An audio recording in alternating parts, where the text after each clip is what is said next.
So let us start with neuroscience, the neurology of effective learning. Lee Waller, Director of our Centre for Research and Executive Development. Perhaps you could start by describing for those who are with us today the recent research that Ashridge has been undertaking. Absolutely, Fran. Well, the research that we did looked at one of our programs called the Leadership Experience. It's a very experiential program. It's essentially a 2 or 3 day simulation, and it incorporates a variety of different critical incidents. And we knew anecdotally that this was having a really strong impact on our participants in terms of their learning and in terms of their personal development. But what we wanted to understand was more about why this was so, what was going on in the brain and the body that was leading to this kind of strong impact that we were being told about. So the research is based on the theory of fight or flight, and the idea that if you encounter a stressful situation, but you feel you've got the resources to deal with it, then you respond in fight mode. All the blood in your body goes to your brain, getting you ready to actually deal with that experience because you feel you're resourced enough to tackle it. If, however, in a stressful situation, you don't feel that you've got resources to deal with it, then you will respond you'll see it as a threat and you'll respond in flight mode. So essentially, all the blood in your body rushes away from your brain and goes to your arms and your legs, getting you ready to flight, to run away. So you can imagine that that can have a serious impact on your cognitive performance, whereas if the blood in your brain rushes to your brain, it can really improve your cognitive performance. So you make good decisions, you pay attention well, and you learn really well. And the Leadership Experience Program was designed to induce this kind of challenge response. So what we wanted to see was, firstly, whether it did actually induce a sympathetic response and got people ready to attack, and also whether, if there was any response such as that, whether that also had an impact on people's learning. So what we did was we ran 2 versions of the Leadership Experience over 2 days. We had a total of 28 people, and we wired them all up to heart rate monitors, and they were asked to wear this throughout, even when they were asleep. We also got them to complete a variety of different personality measures because we were interested to see whether any impact that we saw in terms of learning was the same for everybody, or whether there was any differences in terms of personality type. And we also asked them a week after the program and then a month after the program to complete a learning survey so we could understand whether they managed to learn, they perceived that they'd learned from the program. And what we found was that, yes, the experiences on the Leadership Experience Program do seem to mimic the stresses of leadership because people's heart rates did go up. But what we also importantly found was that this raise in heart rate was correlated. There was a relationship between this raise in heart rate and perceived learning a week after and a month after the event. And what we also found, though, interestingly, was that this was irrespective of personality type. So whoever you are, it would seem, if you engage in an experience such as this to the point where it increases your heart rate, you will perceive that you've learned from it. What we also found, though, was that there's a particular situation on the programs. It was a control event. It wasn't designed to lead to any kind of learning, but it did probably increase heart rate for most people. But what we found was that only those with what's called an approach type personality reported that they learned from this experience as well. And approach type personalities are people that are particularly driven by reward, and they seek out reward. So what we inferred from that was that by virtue of their personality type, just being involved in an experience that raises their heart rate makes them feel that they're learning from it. Yeah. So this presumably is useful for someone who's looking to ensure a program has high impact. So you can use this information to provide you with knowledge to say if you do such a high experiential or stressful intervention, you are going to create a higher learning transfer. Absolutely, absolutely. What it suggests is that in terms of when people are thinking about developing leadership development programs, they should try to incorporate elements that will raise people's heart rate, that will induce a sympathetic nervous response, because that pushes the blood to the brain and they'll learn better from it.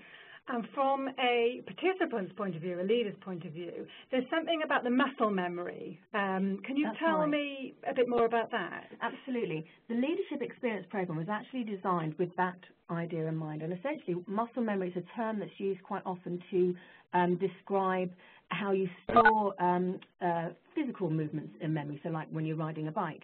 So that every time you get on a bike, you don't have to think right leg, left leg, right leg, left leg. Your brain goes, oh, I know how to do that, and you can do it without any cognitive effort. And when we talk about muscle memory in terms of leadership development, essentially what we're talking about is when you experience challenging, stressful situations, leadership experiences on a program such as our leadership experience, your response to that gets stored in your brain as a memory. So that when you then encounter that again in real life, your brain thinks, oh, I've already been through that, and you remember it quicker. And the important thing about this is that makes you feel more resourced. And as we said before, if you feel more resourced, you will perceive that stressful situation as a challenge, you'll rise to meet it, you'll perform very well cognitively speaking, rather than kind of go into cognitive freeze and think, I don't know how to deal with this, I'm seeing it as a threat, and you go into kind of cognitive shutdown. So essentially, if you can have these kind of experiences in a safe environment, it will help you deal with them a lot better when you encounter them for real. Any thoughts, Stefan, Sona, on the implications or your perceptions of this? Yes, Leah, after activity, a lot of what you say sounds like activity, experiential activity, measuring the heart. What's really interesting, and I think completes the transfer of learning process, is how people are reflecting on what's being said or what people are doing.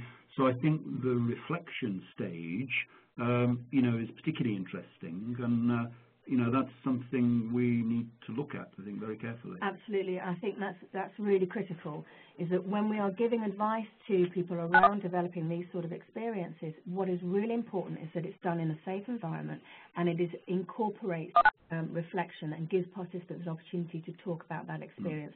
And during the Leadership Experience program, it's very facilitator heavy, and each facilitator is watching 2 or 3 individuals and keeping an eye on them, making sure that they are responding okay and they're feeling comfortable, and then they give them feedback at the end of the process. So that gives them an opportunity to talk about that experience and get some feedback on what this means and how they then translate it into being a more effective leader.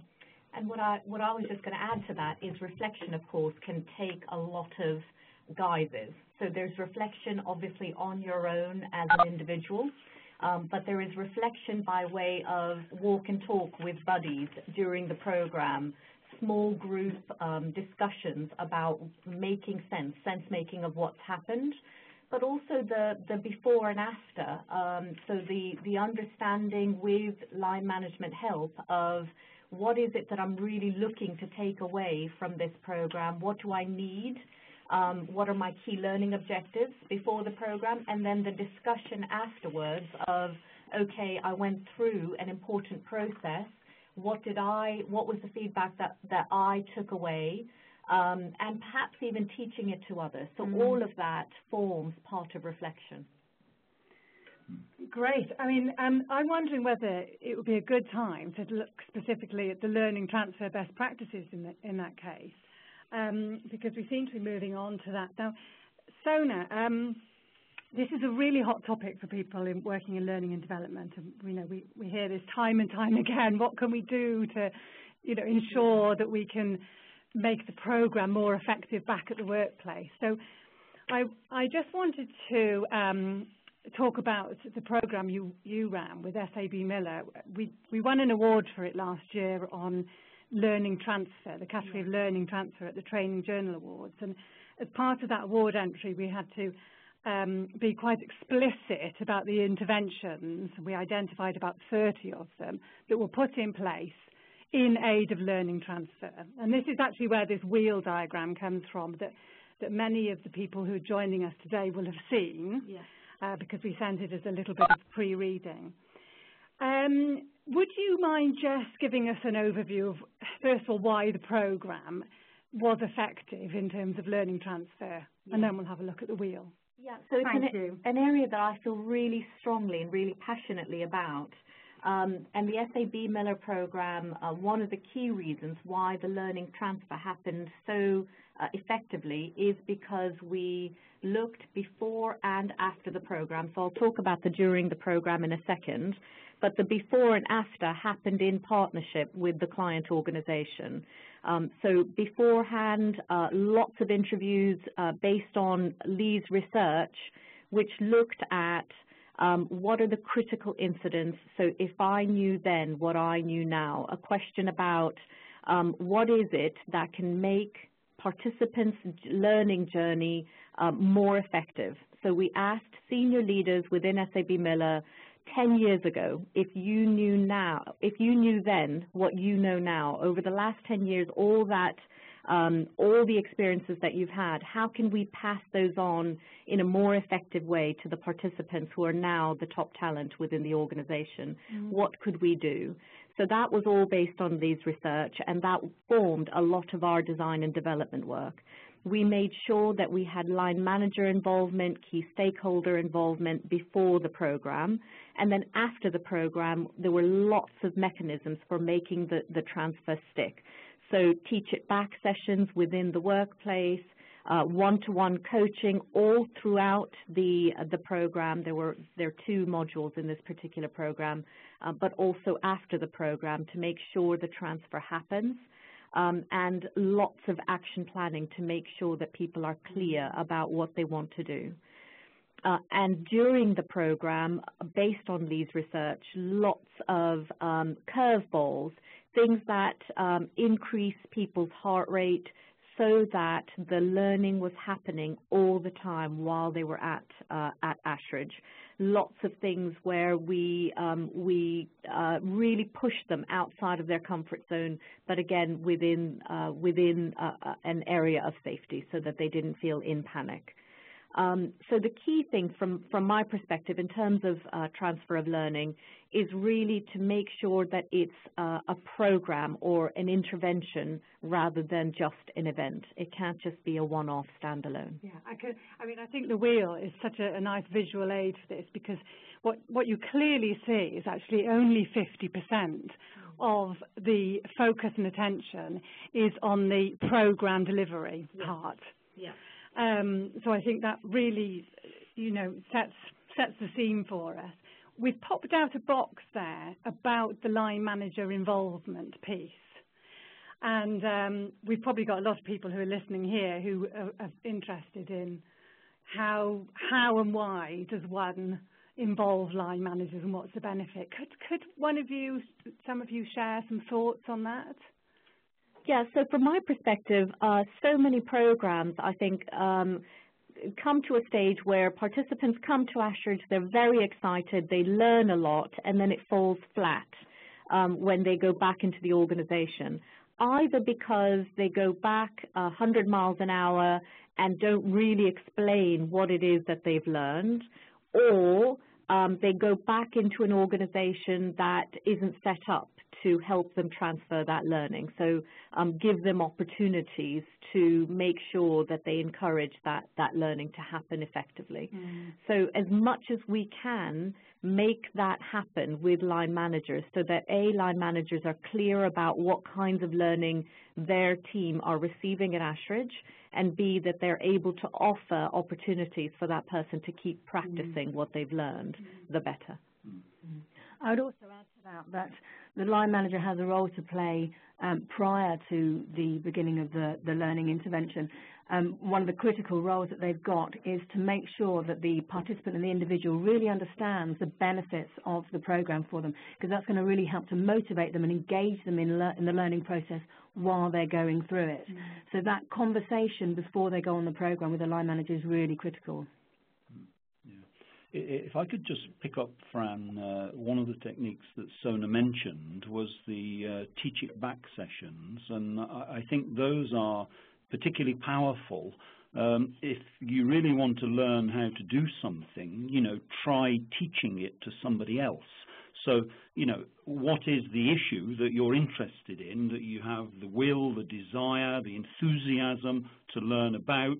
Go away and do some in-depth research and then teach it, to a group of colleagues, I think is very demonstrative of, learning transfer and picking up on the single biggest criteria. We know individuals who are successful, it's the will and the desire.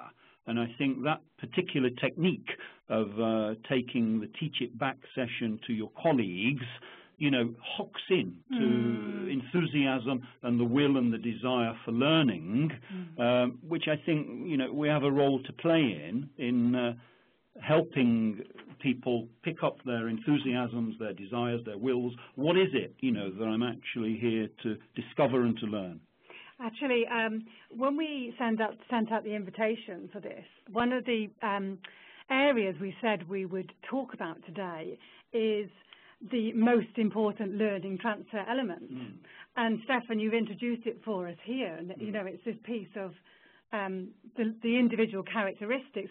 Lee, we thought we might share with people briefly the learning transfer, specific learning transfer research that you undertook in, or Ashridge undertook in 2011, because it touches on this most important factor. Could you say a bit about this model we've got up here and the research? Yeah, absolutely. What we wanted to do was to find out what it is that has the strongest impact on learning transfer and whether there was indeed something that had the most strong impact. What we knew from the literature and from previous research was that there's three key areas. So there's the individual characteristics, the program design, and the work environment. And those three things together have a very strong impact on whether people will actually be able to use their learning from leadership development programs. And we want to understand so that we knew where to focus our attentions as to which one of these areas had the biggest impact. So we did some research which essentially measured those three areas. So it measured the individual characteristics, it measured the program design and the work environment and the likelihood that they would facilitate transfer, and then we correlated those measurements with a measure of actual transfer or actual reported transfer. And what we found was all three areas did have an impact on transfer, so they were all important to whether people were actually able to apply their learning. But what we also found, which we didn't expect to find, was that the strongest area was individual characteristics. Right. So the motivations, the beliefs, and the desires, as Stefan was saying, of the individual in terms of learning and in terms of using the learning seemed to be the most important factor in whether they were actually going to be able to transfer what they'd learned. So that's a big challenge for us and the organisation. And what do we do with that? How much can you actually change a person's will? Do we have any thoughts on that? So one of the things that immediately comes to mind, Fran, is this idea of selecting the right people to go on the program. Right. So if we, you can't get inside, you can't dive inside someone's head and know how motivated they are genuinely. But what you can do is, with those conversations with line managers, really understand who are the people who have that hunger, that passion, that openness to learn, so that learning agility. So who are the people who are so keen to absorb the knowledge and be able to and want to bring it back into the workplace? Yeah, I mean, we have evidence, Fran, that you can affect people's will and desire, once you have them in the building. If we can be stimulating, we can be provocative, we can be respectful of people who have closed down, for whatever reason, then I think we have a chance, of reigniting somebody's enthusiasm for growth, change, development and learning. I'm absolutely convinced that we can do something about that, yes, once we have them in our presence. Absolutely. I would also say that, other ways we can do this, again, before somebody's come on a program, is making sure that they understand the benefits. But also it's important that organisations are positioning development as a reward for potential. It's a good thing to go on a leadership development program rather than it being perceived as some kind of punishment because of an absence of skills. And also looking at the program design, again, just finding ways throughout the program of making connections to the reality of the individual's world when they are back in the workplace will help them to really see the benefits and how useful it's going to be for them. So just following on from that, from Lee's point, one of the things the SAB Miller program does is it changes about 25 to 30% year on year, depending on strategic imperatives. So it is very clear to the people who come on the program why they are there in terms of business needs. And the projects that they need to do within the program are live projects that are crucial to the organization, and they are heard by their exco, their very senior people. So what it does is two things. One is it really ensures that people are clear that these are the important things that are happening within the organization, but also it increases their heart rate because obviously there is a lot of attention paid throughout the organization to the outcome of the presentation. One final thing on transfer of learning. I normally provoke a group of people right at the beginning of a program and say, look, approximately 1/3 of you are going to end up in a box called transformational learning, deep-rooted personal or organizational change. 1/3 of you are going to come out at the end of this experience slightly more surface transfer of learning, skills development, this kind of thing. And then 1/3 of you, if I'm feeling particularly provocative, I would say are coming out of this program or intervention zero, either zero or at most a little bit more self-insight. So 1/3, 1/3, and 1/3. That's very provocative, isn't it? Yes, and you can provoke them. You can provoke them in order, and I say, look, you're here to get into the box which you ideally want to be in, and we're going to help you facilitate, get into the box you want to be in. 1/3, 1/3, 1/3, and usually we change that statistic because I think 1/3, 1/3, 1/3 is rather negative, not a great return on investment for the organization. So you've got to provoke them. Yeah. You've got to push them. Yeah. And how do you follow up on that? I mean, how do you test that with the participants? Well, on one particular program, I will put a flip chart up and I will put all the names and I would say peer feedback. You're all going to tick the box that you think your colleague has ended up in at the end of the program. And we will all see visually, what everybody's view is on every other person in the room. Quite a high-risk thing to do, actually, on the final day. But I think we have a moral duty. This is what transfer of learning is all about, return on investment back to the individuals and the organisation. Well, clearly, it's something that everyone needs to take as seriously as this as well, isn't it? I'm wondering whether it would be a good idea to go through some questions, because I can see that we've got a few that have come in. Matt, you wouldn't be able to just summarise a few of the questions for us, and we'll see where that takes us? Yeah, sure, absolutely. Well, we've had a bit of feedback, which is great, so thanks for responding there. But we have a couple of questions, and they're really around kind of program techniques and things we might implement either pre or during the program. So the first one I'd like to look at is some of the pre-programmed psychometrics. A question from J. Casper Landau, who's interested in our own opinions and preferences around particularly MBTI and our learning styles questionnaire, respectively, and the insights we feel that gains. So I wonder if you could talk expand a little bit about our recommended psychometrics there. Okay. Who would like to pick that up from the panel? Sona, thank you. Yeah, so from my perspective, it depends from program to program and client to client.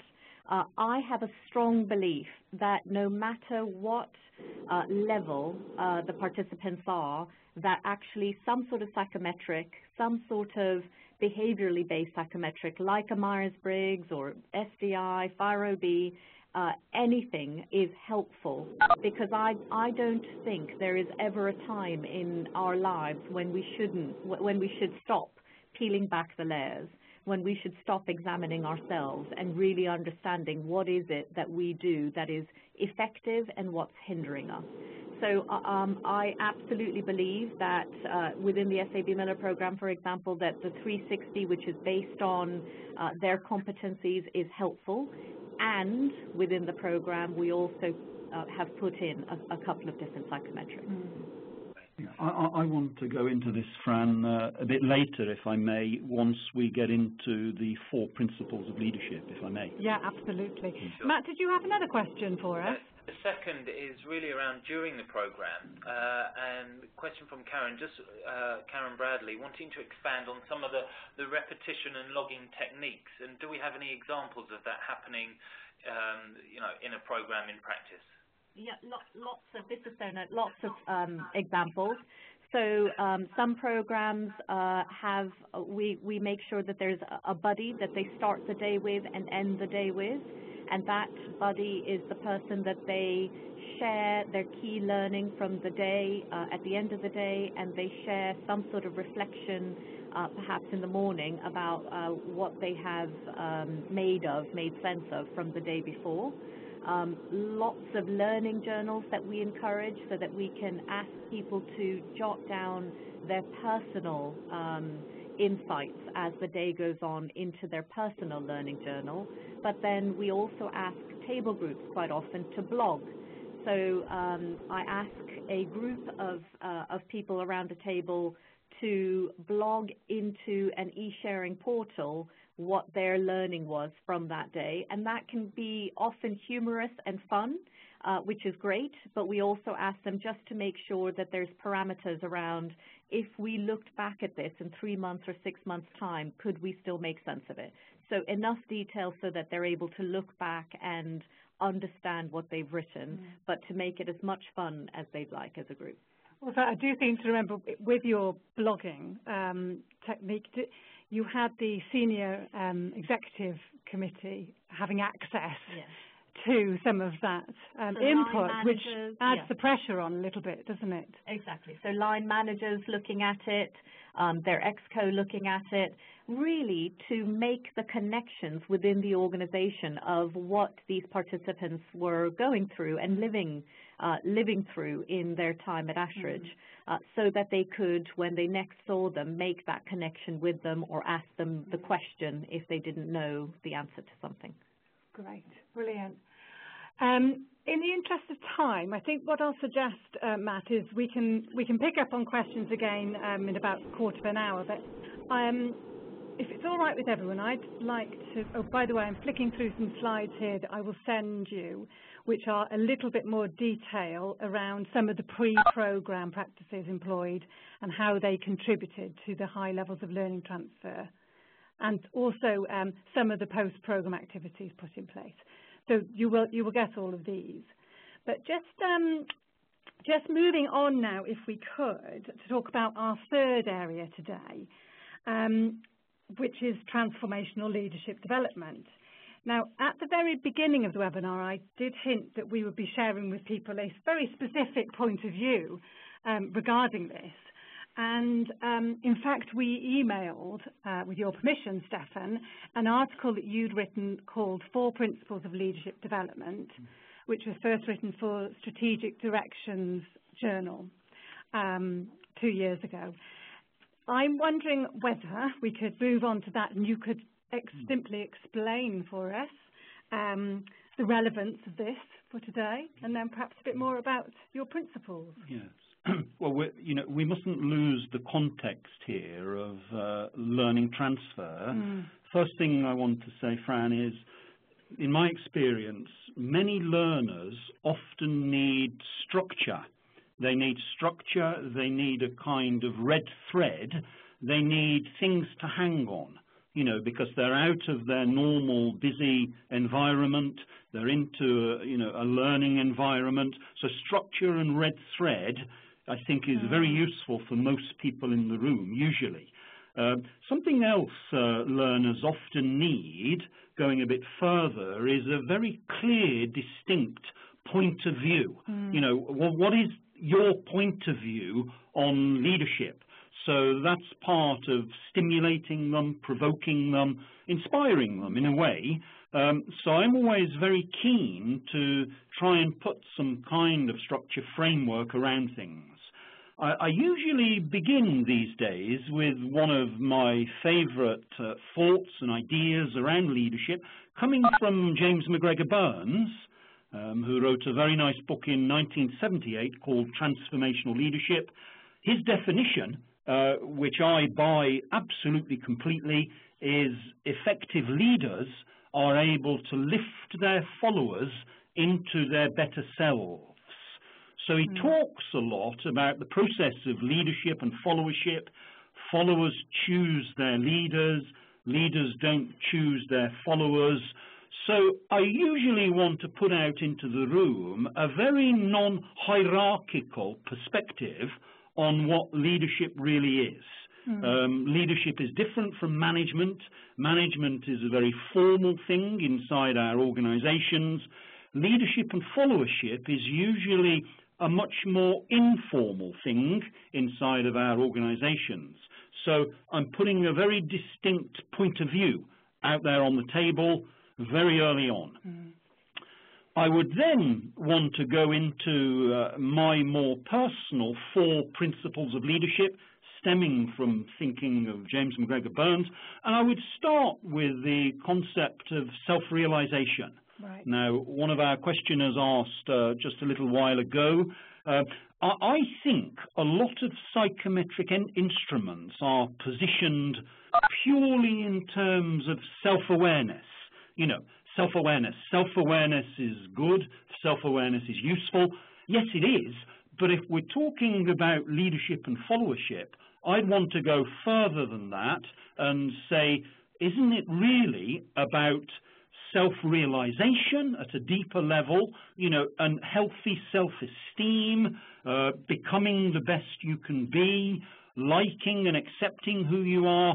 So the whole point of Myers-Briggs 5B learning styles is not the numbers, it's not the profile, it's to what degree, in conclusion, do you like and accept who you are? To what degree do you have healthy self-esteem? To what degree are you really on a journey of self-realization? Why is that important for leadership and followership? People who are at the right level of healthy self-esteem are very attractive to others. They are very seductive to others. You know, it's the psychological basis of leadership. Principle number 1, self-realization. So I hope I've said enough there about the first principle of leadership. That's a great summary. We'll pick up some questions, but yes, great, thank you. And principle number 2. Yes. Principle number 2, once you've done some great psychological work at the level of healthy self-esteem, it's all about connecting, you know, connecting upwards, connecting sidewards, downwards. What are the social dynamics, you know, that you aim to improve and become more effective when thinking about leaders and followers? That's what I'd want to be getting into. Leaders are not better than followers. Leaders are not more superior than followers. It's a very human connection. I think at a depth level, you know, we have to go into the emotional connection, the personal values, way beyond the transactional to really understand the leadership-followership connection. It's intellectual, it's emotional, and I think it's meaningful, possibly, you know, spiritual for some people when thinking about that kind of connection. Principle number 2. Principle number 3 that I would be wanting to put out on the table is the whole idea that leadership is not individual. You know, leadership is a very collective. Leadership is distributed amongst many people. There are times when we're leaders, there are times when we're followers, you know, and that will invert. It's very fluid and dynamic if you think about collective leadership. You've got to have mutual respect for one another. You know, there's lots of interesting conversations one could get into. And I think collective leadership is very analogous with a lot of work that we would do on high-performance team working. Finally, fourth principle that I usually put out there is, you know, what's it all for? Why? So this is the concept of meaningful purpose. It's not what we do or how we're doing it, it's why. You know, in a highly commercial organization, of course, it's to earn profits and surpluses, but usually it goes way beyond just the money, you know, to create leadership and followership. What's the meaning? What's the purpose? It's about fun. It's about challenge. The overall direction for a high-performing group of people, it's about energy, actually. Leaders who create followership, they know they have to create this kind of energy at a deeper level in order to sustain the motivation of the people around them. And I think this is ultimately why we stay connected. So 4 principles there, Fran. A point of view, self-realization, holistic connection, collective leadership, and meaningful purpose. All my programs tend to be designed in and around those 4 principles. As a sort of guiding framework, would you say? As a red thread. As a red thread and a form of provocation and inspiration that we can put out there, you know, to get people thinking about their form of leadership. And thinking about from learning to organisational impact, the name of our webinar. In your experience, what happens during this process when both individually, I mean, you've touched on that, of course, but how does this make a positive impact within a wider context? Yeah, well, let me give you an example, Fran, of a program that I've been very fortunate and privileged to be involved in. It's lasted 15 years, the partnership between Ashridge and DB Schenker, which is a German logistics company. So 15 years, you know, 16 people every year.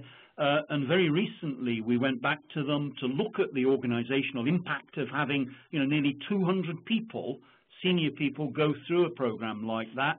And we're getting great stuff back about how the culture, you know, DB Schenker, the hierarchical culture is loosening. It's becoming more informal, more flexible. So it's very fulfilling for me to hear, you know, this whole idea of mutual respect, less hierarchical relationships, real organizational impact. We are changing, you know, the nature and the design of a very big global organization because we've had 200 people over 15 years, you know, so individual impact equals huge organizational transformation once we get the chance. I was very struck because I worked on that particular, sorry, I should explain, we wrote up the DB Schenker piece for the European Foundation for Management Development a year ago for an award entry.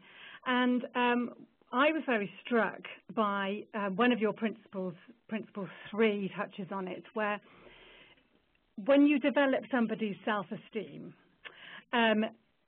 the impact is that their focus can turn away from themselves and onto the needs, motivations, desires of others, of the team around them. And I love that idea of the ripple effect from developing the self to therefore creating a high-performance team through self-esteem. Could you say a little bit, anything more on that for us? Well, I think you've summarised it very nicely, Fran, but, you know, this whole idea of being around people who are at the right level of healthy self-esteem, they are calm, you know, they are collected, they are listening, I think, at a very attuned level to other people, they are caring about other people, and ultimately they are respecting other people. So they're in a very good place, you know, from healthy self-esteem to collective leadership. You know, I think there is a fit. There is a fit, as you say, between all of these principles. And maybe just following on from your point earlier, Stefan, where you were talking about 200 people and making a change within DB Schenker. a lot of our client organizations were really fortunate to have long-term relationships with. And one of the points I wanted to make was about this idea of a snowball effect, because having one, even as much as we can do with the pre and the post program and making it an intervention, having one program versus a series of them, and therefore creating a shift in the organizational culture, creating enough leaders within the organization who are talking with a collective language makes a very big difference, a lasting impact. Yeah, I'd also like to say that I think there's a connection between that organizational impact and organizational learning and what Stefan was saying about developing healthy self-esteem. There's a lot of research out there around people with healthy levels of self-esteem and how much they will contribute and be involved in a conversation, in a team. And it suggests that those with healthy self-esteem are going to contribute a lot more than those who don't have that. And what the importance of that is in terms of learning behavior within a team and then organizational learning is that your biggest resource within an organization in terms of knowledge and expertise is what's inside people's heads. And the only way you can access that is if they feel comfortable enough to offer their ideas, to contribute to discussions, to challenge if they don't agree with something that's going on, to ask questions if they don't understand what's going on. And it's only those that have healthy levels of self-esteem that are going to feel that they're able to do that. If they don't feel comfortable enough to do that, you're not going to be able to access that fantastic information that resides within their heads. Thank you, Lee. There was just one point I wanted to pick up, which was we talked about hierarchy. And I'm just wondering if people might be asking how this might work in their context, you know, grappling with being in a very hierarchical organization. What would your views be on that? Or could we help people? Well, first thing, Fran, I want to say is if you've enthused and inspired and motivated, then, you know, on a very individual level, people are going to go back to their organization, whatever that particular culture is, and they are going to do their best. I want to say that first of all.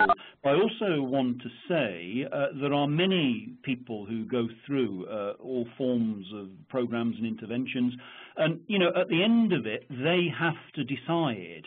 And, you know, some people will decide this leadership, followership, that's for me. You know, some people will decide, no, it's not actually for me. I think I'm actually a very good manager, and I'm going to continue to be a very good manager in a more formal setting. And there will be others who will decide, actually, I'm probably more of a specialist. You know, I'm a finance specialist or a marketing specialist, and I operate best in that kind of functional domain. And then finally, I think there is a fourth archetype that I always talk to people about, and it's an entrepreneur. I'm an entrepreneur, not a manager or a leader. You know, I'm interested in creative in change. So 4 archetypes, and they will decide at the end of the program which one is for me. You know, going back into the kind of organization I'm going back into, you won't get everybody saying, yeah, this leadership is for me. And we have to accept that. Some people are very good managers. Some people are very good specialists, and that's the way it's going to be. And our organizations need good managers and good specialists, of course, to function properly. It shouldn't be ram-packed full of so-called leaders. Do you have a view, though, on whether a good aspiration is a non-hierarchical leadership style? I do. Yes, I do, actually. I feel it's a very humane thing, actually, that, you know, we have a kind of moral duty to alter our thoughts about hierarchy, about leadership. You know, they've been boxed up in a particular way to do with superiority, and I think we've got to break that down, actually. Break that down and give all kinds of people the opportunity to engage in collective leadership. So, I mean, I hope I'm not, you know, giving too much of a kind of sermon here, but you're asking me very personally, Fran. Yeah, I do think we have a duty to offer that to people, yes. And if an organisation is seeking an organisational impact around culture change or change management, I think we're in the realm of saying that there is a route through to that, which is with enough people and with the right type of intervention, this can sort of start from within, I suppose, and ripple out. Exactly. Yeah. Exactly. Yeah. Any other thoughts from my colleagues here around the table before we go to questions? Matt, would you mind just summarising for us anything that's come in? Sure, absolutely. Question for you, Stefan, really. And it sorry, Matt. We're just putting our headphones on. I do apologise. Could you start again? Sure, no problem. We have a question, and it relates specifically to the DB Schenker program. And Stefan, could you talk a little bit about specifically what elements that are in the learning transfer model did you utilise in the DB Schenker program? Well, I think, first of all, Sona has given a really good summary, actually, of the learning transfer module. But if I can just offer one thing that I feel very strongly about is the DB Schenker program is 4 one-week modules. And at the end of module 1, I will be encouraging every single individual to give us what I call a public declaration of intent. So they stand up, they come to the front of the room, you know, in front of everybody, they give us their public declaration of intent, you know, their personal action plan or personal development plan. I like the idea of a public declaration of intent.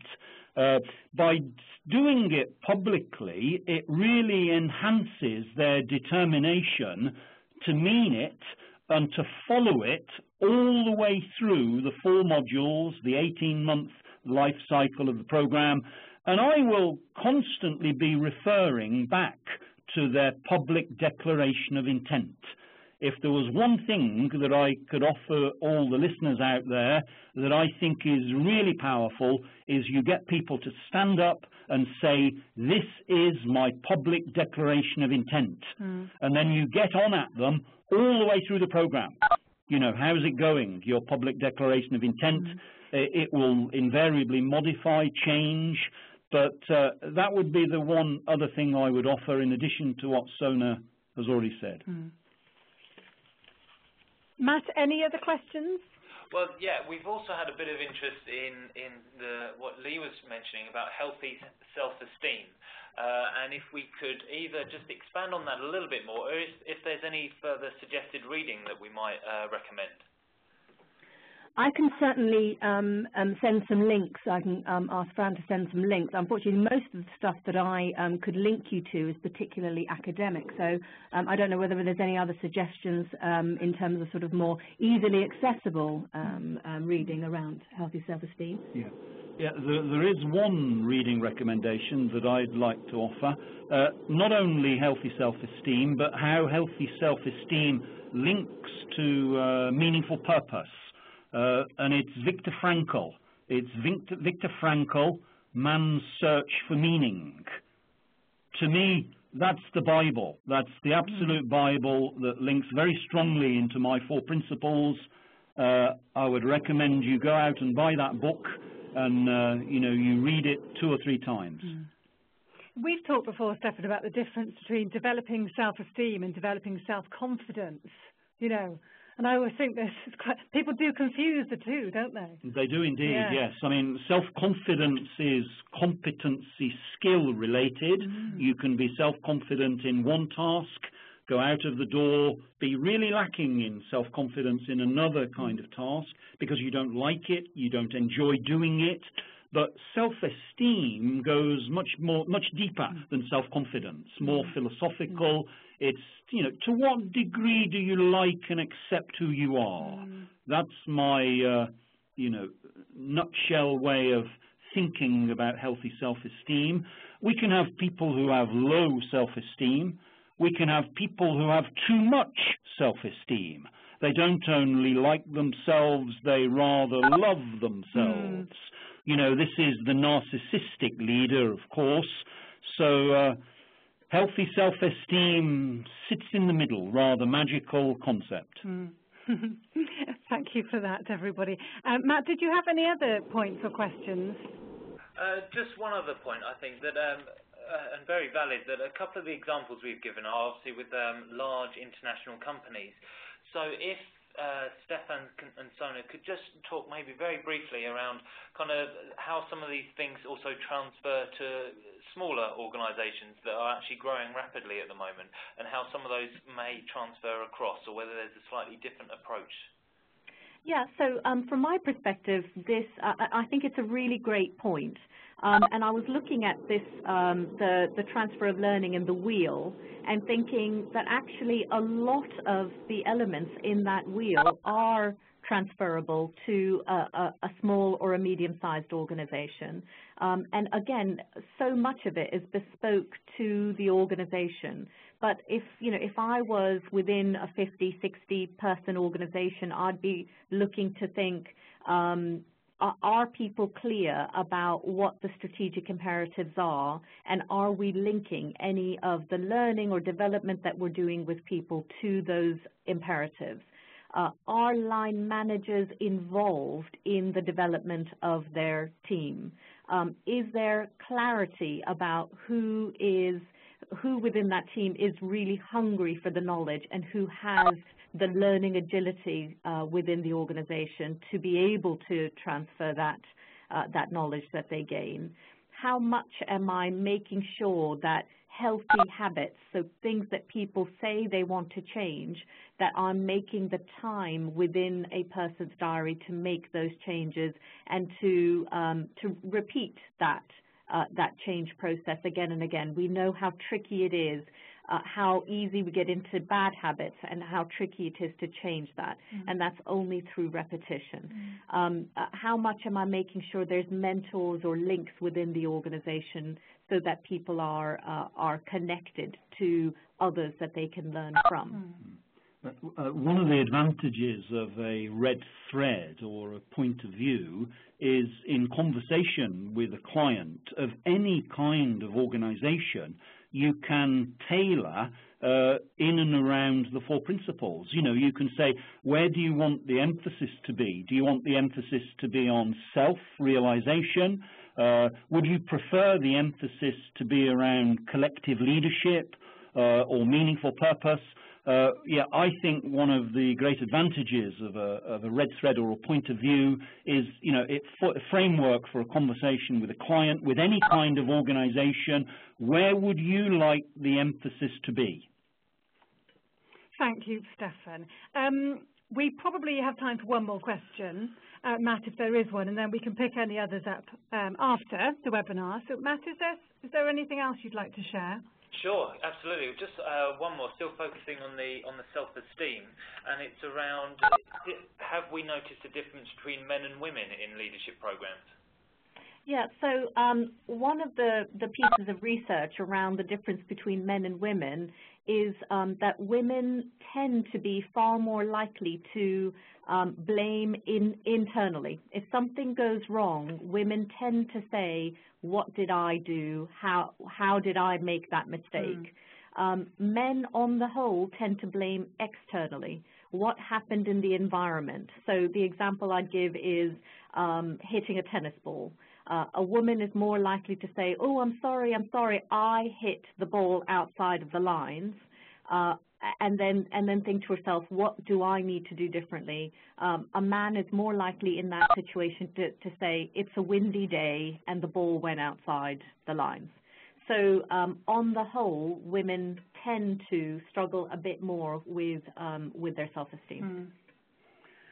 Great, thank you very much, everyone. I'm sorry we haven't been able to take all the questions now, but just with my eye on the clock, before we really wrap up and say goodbye, I'm just wondering if we could give our listeners just a few pointers on the key things they might remember, you know, sort of 3 or 4 points to remember that are either best practice around learning transfer or possibly, the key success factors for building effective programs. Okay, so from my perspective, 4 things for the learning transfer that we could all try and remember. The first thing is selection, selection, selection. Really important to make sure that we're clear about who we are offering the opportunity of a development program or a development intervention to. How open are they to learning, and how high is their learning agility? The second thing is, as an organization, what could you be doing? So are you making sure there is line manager involvement? Are you making sure that stakeholders are involved and engaged? The third thing is to think about this as a program or an intervention rather than an event. So how much are we partnering with you as an organization to make sure that the pre- and post-program learning and transfer of learning happens? And then the final thing is, from the discussions that you have with your program provider, how much are you ensuring that you're building in experiences that create an emotional or physiological reaction so that people are really taking in the maximum amount of learning that they can? Thank you very much. We are out of time. So unless anyone who I'm just looking at my colleagues here sat around the table, unless there's anything else you'd like to add, then I just wanted to extend a very warm thank you to everyone who's joined us today. I'd really like to thank Stefan Wills, Sona Sherritt and Lee Waller, Andy Copeland and Matt Foskett for all their time and expertise today. And I just invite you to contact any one of us after the webinar should you like to discuss any of the points that arose in today's session. We'd really like your feedback as well, so if you were able to do that, that would be much appreciated. And I will, as I said at the beginning, I'll be in touch with the recording and the slides from today, and the promised links to the books that we talked about, those kinds of things. So all that's left to say is I hope it was a really good use of your time. We've really enjoyed it. Thank you to my colleagues. Thank you for being here. I hope it's given you something to think about and reflect on. And I'll let you know when our next one is, which is hopefully just towards the end of April, just after Easter. I'll confirm that to you. Thank you. So thank you very much again, and bye-bye.